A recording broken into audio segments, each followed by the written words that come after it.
make a song about where I'm from, you know?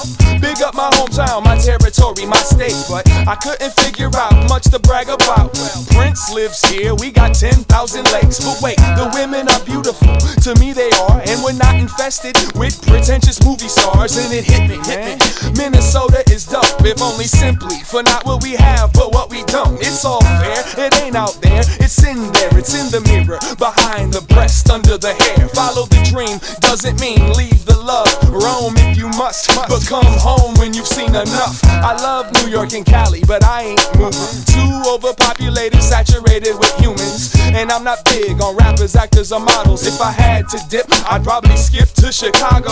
None of this is to diss, no one, nowhere. Like damn, I'm from Minnesota, land of the cold air. Too many mosquitoes and a fair share of egos. But like my man Sabi says, that's where my mom. So if the people laugh and giggle when you tell them where you live, say,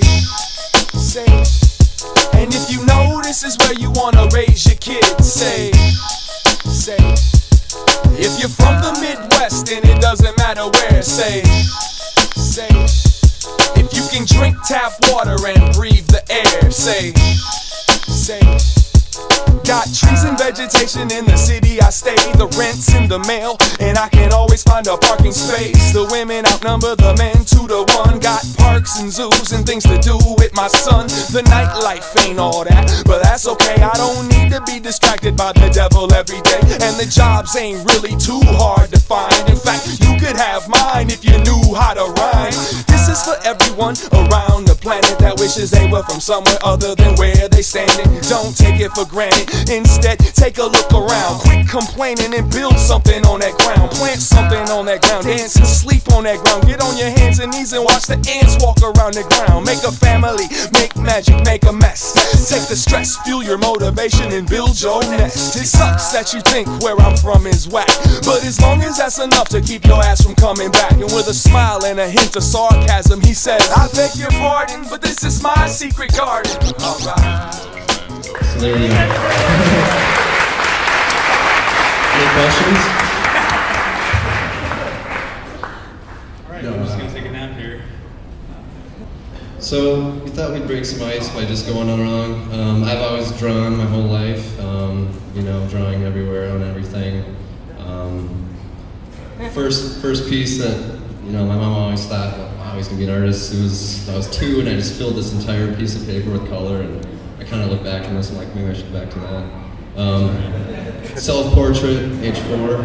Yeah. I wanted to be in the Army. I didn't. Liked plaid. My first pop culture, Snoopy, that's age 3. And the early Donald Draper with my brother there, so, yeah. I was always a real serious kid. I didn't really play a lot. I did like to draw for the ladies early on. I just like to they were really impressed. This was my first publication, actually.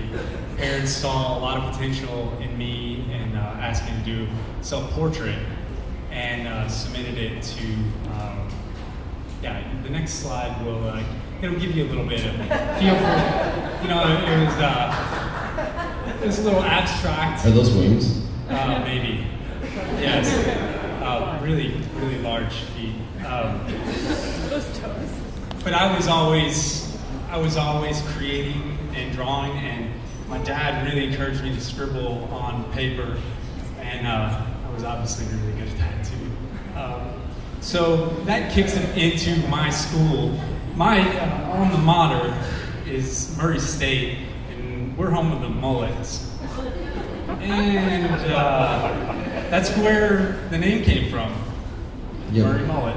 And then I went to MCAD, an art school, and our mullets were a little bit more ironic.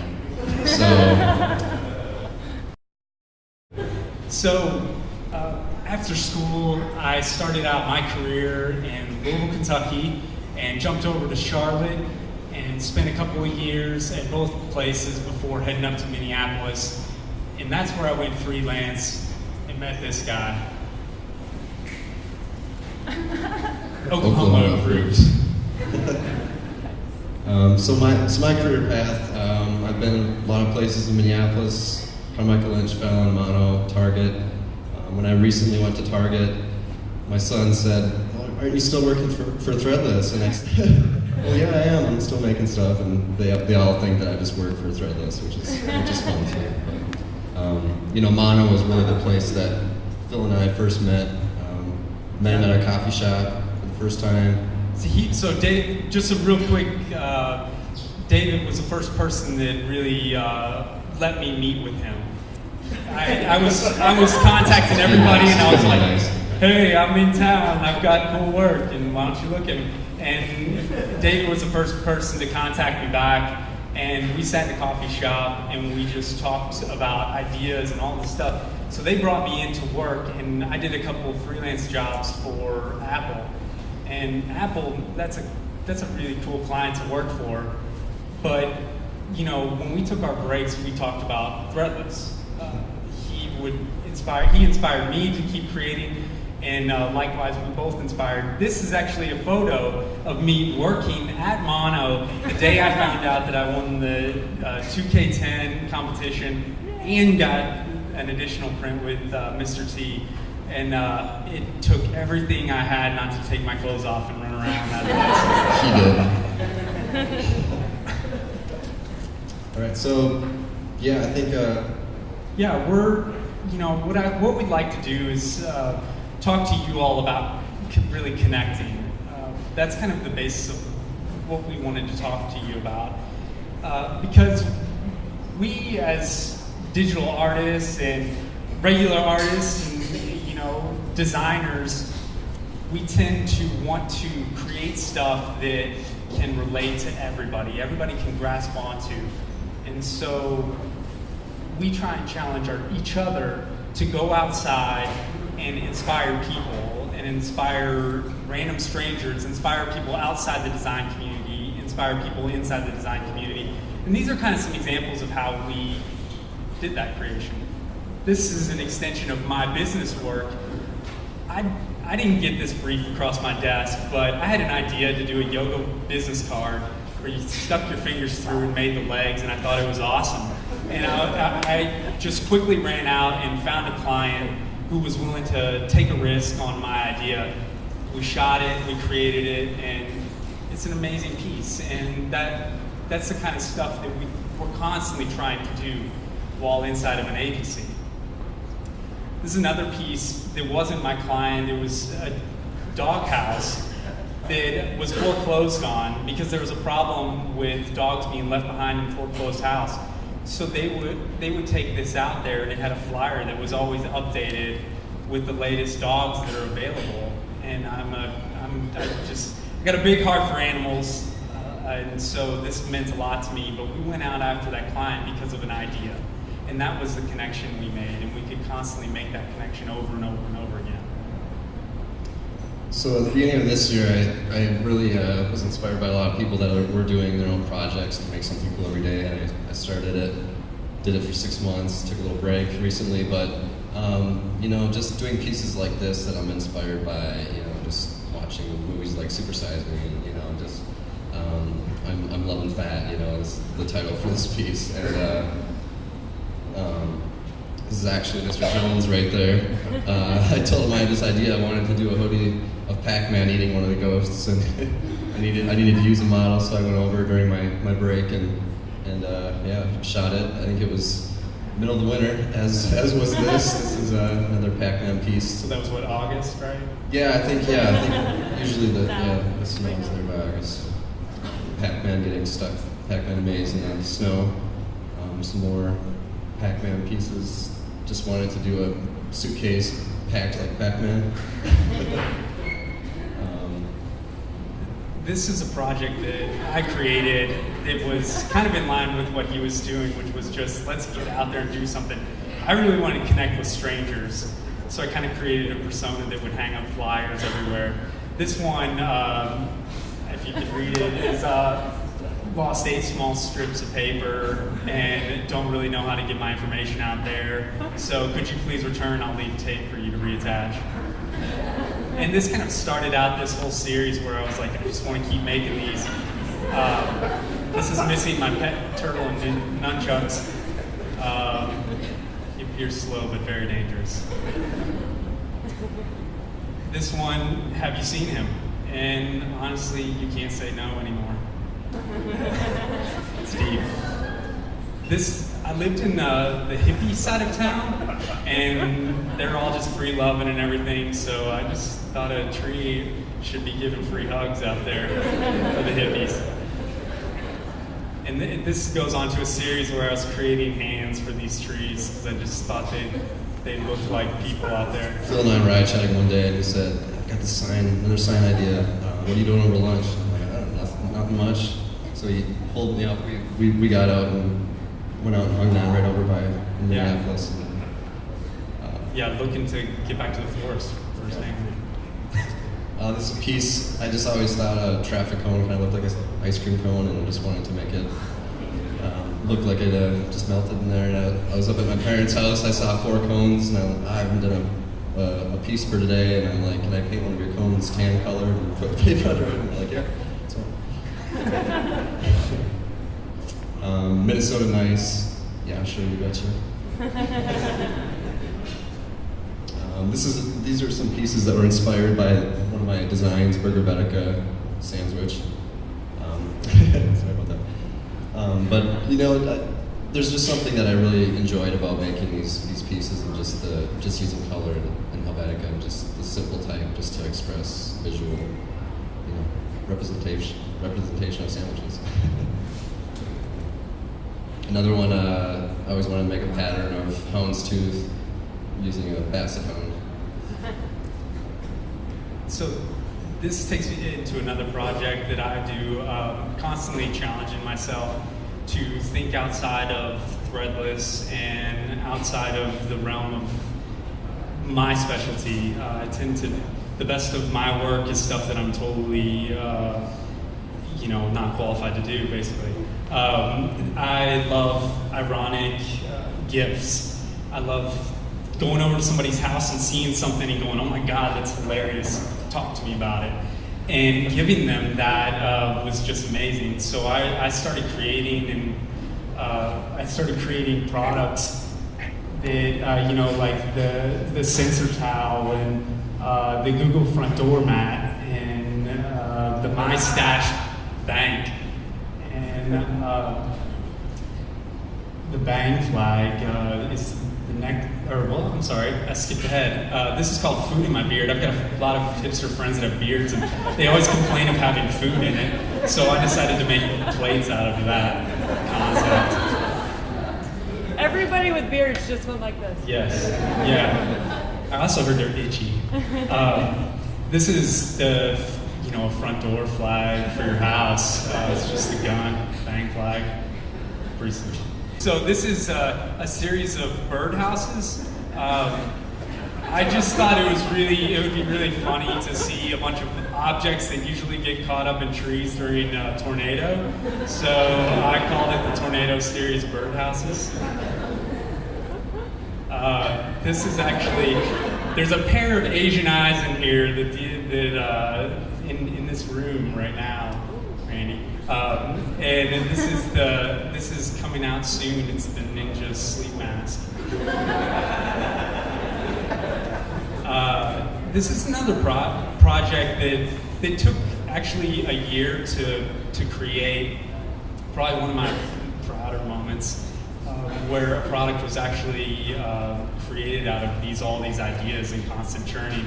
The group called Stuck UK, horrible name, out of the UK and out of London. I talked to them constantly, and they love this idea of combining a stamp and a stapler and a "Have a nice day," or as my wife likes to say, "Have a meh day."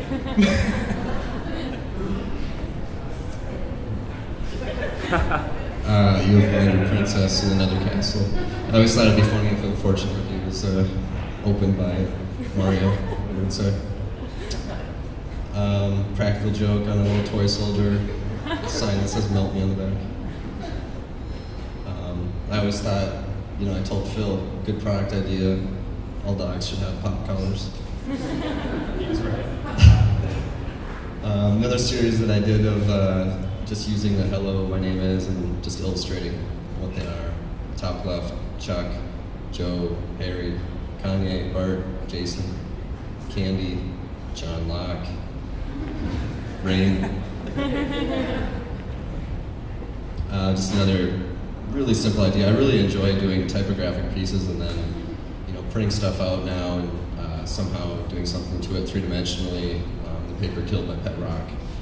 It's kind of a fun little idea. If this is not obvious, this is there's a lot of ski masks being worn in Minnesota, so I decided to make the summer version of the ski mask. This is the reverse ski mask. So this is the zombie plant. Planted a seed, and a couple months from now I should have a full zombie. This was actually shot. I'll give you a little inside knowledge. This was shot on my kitchen table, and the leaf, where the leaf goes, it was pulled apart, and I made my wife get under there, and she had to shove her hand up in this dirt while it's all coming down, and she's yelling at me. I'm trying to set up this picture to get the lighting right. I kind of left her down there a little too long. They put up with a lot. This is another piece, just like Yoga One, for a piercing parlor. So, if any of you all know of anybody that owns a piercing parlor that needs an awesome business card, I've got one for them. This is the Minnesota snow globe. It's another piece out of the Flyer series. I needed a strength coach because I'm kind of puny now, and I didn't want any posers, so I said, if you can't rip this off, then don't even call me. It's another one that's person with the flood problem. I imagine their whole basement's just flooded. Maybe their house is flooded. Needs an experienced plumber or a Schwen instructor. They actually took tabs off that. I felt a little bad about that. I was hoping no plumbers out there were hoping to get a job, because this was a good job. It's another piece, you can't get enough of Lost, right? Just origami, the lost art of origami swan. I just thought it was fun to actually take the swan out of the logo and make an origami swan. My kids love Legos. I love to play Legos with them, and I was scrounging through their Lego bin to build this burger out of Legos. And I didn't have an exact square green one, so I broke one off, and it kind of left a little jagged edge, but I thought it fit pretty nice for the lettuce. Ruining all his kids' toys. Yeah, they were pretty bad. What the fork? That last piece kind of led to this. I was contacted by Good Magazine to do an illustration, and they came to me with kind of the article, and they said, hey, we just want you to do some kind of piece that's typographic, and it was about Conan O'Brien writers that have a hard time getting their final good ideas to make it actually onto the show. And so I wanted to kind of show how a lot of funny ideas, fall flat or don't make it all the way. And it's kind of this whole LOL thing. And it was great. I went out, printed out the paper, broke the light bulb on the street with people looking at me strangely, and I shot it and sent it to him, and he said he loved it and no changes. So it's a good project. This was another piece that I had done for Wired magazine, and they also came to me with just the article, come up with an idea. It was about dictation machines and how the technology is getting a lot better, and they wanted to illustrate capturing, spoken dialogue. And this was a little bit of a harder piece, and I went through a lot of different rounds, and I'm not used to building with clay and doing three-dimensional pieces, so it was a big learning experience after coming home from a full day at work, and they said, we completely changed what we want. We don't want a speech bubble anymore. We want this. Go try this. And so go back out and shooting it. But it was a great experience for that. So. Minneapolis, if you are not aware, is the #1 city in all of the country for hipsters. And this piece is for Minneapolis. This is the hipster beer. Straight with the hipster glasses and the fixed gear bike. Although I'd say this area is probably like I think it's it's about pretty close. that rating, because I've seen a few. This is a pedo van, pinata that I just decided to leave out there. Yeah, it seemed legit, I guess. This piece didn't go over so well, but I liked it. It was called Shit Talking, and it says I'm freezing my effing kernels off. All right. Well, I mean, with that, I think we just wanted to leave you with. We know a lot of you are, either in college, before college, after college, wherever you are, full-time jobs. But we really find a lot of joy, just creating for ourselves and just going out and being our own client and just driving to push each other, push ourselves to just keep creating, And I think we just wanted you to. Yeah, I mean that was kind of a overarching theme. I don't mean to get all crazy deep on you here, but because I'm not really like that. But realistically, it's about creating a seed of an idea, something that everybody can relate to. I think that a lot of people on Threadless struggle with the fact that their artwork doesn't get taken or doesn't get printed, and that's a frustrating thing to go through time after time after time. And I think that you need to take a step back and look at what you're presenting as far as an idea goes and how relatable it is to people all across the world. Threadless is bigger than it's ever been, and I think that you need to take that into account. Language barriers, different things like that. So focusing on that idea, I think it can transcend language. A lot of these designs they speak to everybody. Every time I wear, and I know every time we wear Threadless shirts anywhere, they're constantly stopping us and asking us, "Oh, is that a Threadless? Oh, I like that shirt. Where'd you get that?" And it's usually mine because I usually like to wear all my shirts. I'm like, I actually did this. No, but I don't like to wear my shirts all that often. But it's really about connecting. And just get out there and make stuff and connect and just share your ideas with the world around you. I don't know. It's a great feeling. Totally, and just leave here and do something that you're completely unqualified to do outside of like engineering or things that could actually hurt people. To really push yourself into new realms. I didn't get any success on Threadless until I sat in my living room and hand painted peanuts and got away from the computer for the first time and reconstructed out of t-shirts Mr. T. That was the first time a light went off in my head, and I think it's just stepping away. He's experienced it, I've experienced it, we both encourage it, and we just encourage everybody to do that, and encourage your friends if they're doing something weird and crazy that's way out there. Get out there and fail. Yeah. Yay.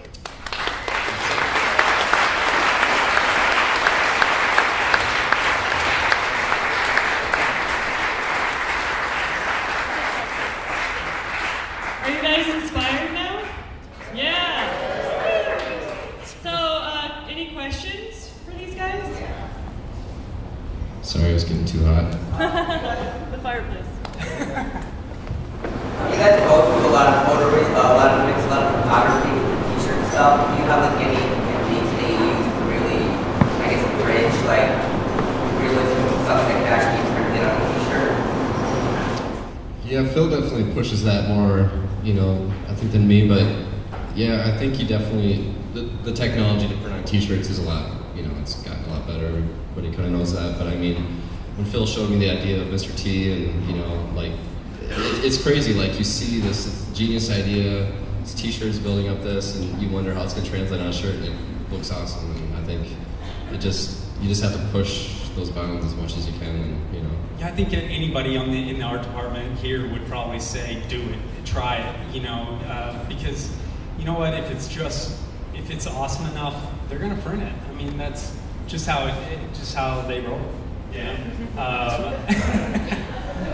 I think that pushing that will, you know, even if you don't get a print of a photorealistic thing, or even if you don't get where you feel you want to be, you don't reach that Mr. T or whatever, just doing that and getting outside that computer and pushing yourself, you know, I mean, you might learn photography, you might learn how to do something, you know, you might learn how to pull all your lamps together and, you know, create a faux photo studio because you don't have any money, well, until they pay me, then but, you know, just use what you've got and push the boundaries. Any other questions?